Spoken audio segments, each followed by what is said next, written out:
We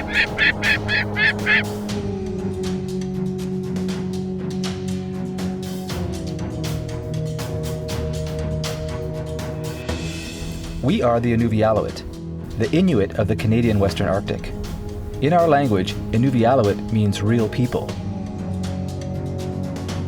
Most Inuvialuit today live in one of the 6 communities in the Inuvialuit settlement region.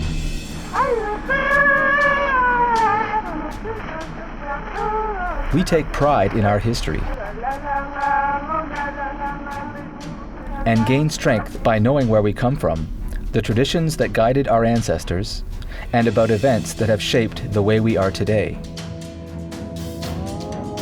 Our history is recorded in legends and stories passed down to us by our elders, in archaeological sites, in photographs preserved in archives, and in objects in museums, and in our art. Inuvialuit history extends back into the far distant past, to a time immemorial that we call Ingiriani. Ingiriani is remembered mainly through stories and legends that tell us where we come from, about ancient beliefs that explain the world around us, and about cultural values that we still share today. Archaeological sites in the Inuvialuit settlement region show that our earliest ancestors, people of the Thule culture, arrived here from Alaska about 800 years ago. Thule archaeological sites often contain artifacts that have been preserved for centuries in the frozen ground. When the Thule people first arrived, their main quarry were large bowhead whales. Over time, the Thule people developed into several regional groups. Each group had their own name, but together they are known as Siglit, meaning people who live on the coast. Our ancestors thrived in these areas. They learned the ways of the land and of the animals, birds, and fish that sustained them. Over time, populations grew, and when Europeans, people we call Tangit, arrived in our homeland, the Siglit were the largest Inuit group in what is known as Arctic Canada. The arrival of foreigners 2 centuries ago dealt a blow to traditional Inuvialuit culture and tested our resiliency. Explorers from other parts of the world began to arrive in the late 1700s, seeking wealth and new lands to claim for their home countries. By the mid-1800s, the European fur trade reached into our territory. The fur traders were followed closely in time by American whalers who hunted bowhead whales in the Beaufort Sea, earning fortunes from baleen and whale oil, but doing harm to our people and our society. In the wake of the Tangit came deadly foreign diseases that swept through Inuvialuit communities. Our traditional ways of keeping harm away and curing sickness when struck failed to protect us. And the hills behind our traditional settlements became dotted with graves of many who succumbed. With our traditions weakened due to diseases and pressures from Tangit, many Inuvialuit turned to the fur trade for survival. Trapping fur-bearing animals that previously we had hunted only occasionally now became a major activity.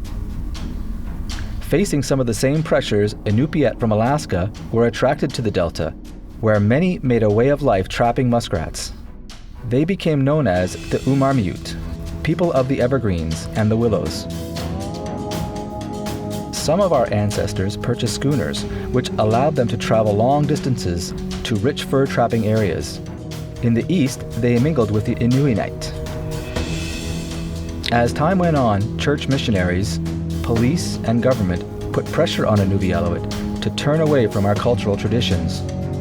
Worst of all, church and government decided that they could educate children better than their parents could, and made many of us attend residential schools, where we were separated from our families for long periods of time. In the 1970s, exploration for oil and gas on traditional Inuvialuit lands transformed Inuvialuit society.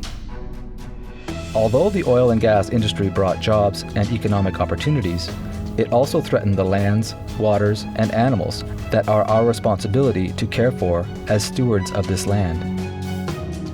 We told our concerns to the Berger Commission that was set up by the government to hear from people and industry about a proposed pipeline.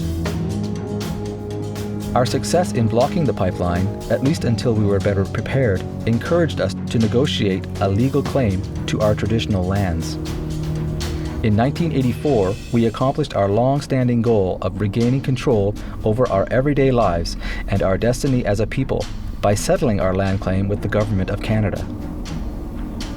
Working on our land claim was a grassroots process. People in all of our communities participated, directing our negotiations on what we wanted, and our negotiations succeeded in getting approval for most of our demands. Signing the land claim was the end of one journey and the beginning of another as we moved into a new era. Much work lay ahead. Through the IFA, we were provided with a land base and legal authority and resources to meet our three main goals: to preserve Inuvialuit culture, identify our values within a changing northern society, to enable Inuvialuit to be equal and meaningful participants in the northern and national economy and society, and to protect and preserve the Arctic wildlife, environment, and biological productivity. We are confident that we will continue to meet our goals today and in the future, for Inuvialuit possess the same resilient spirit and tradition of innovation that guided our ancestors. Our history is still in the making.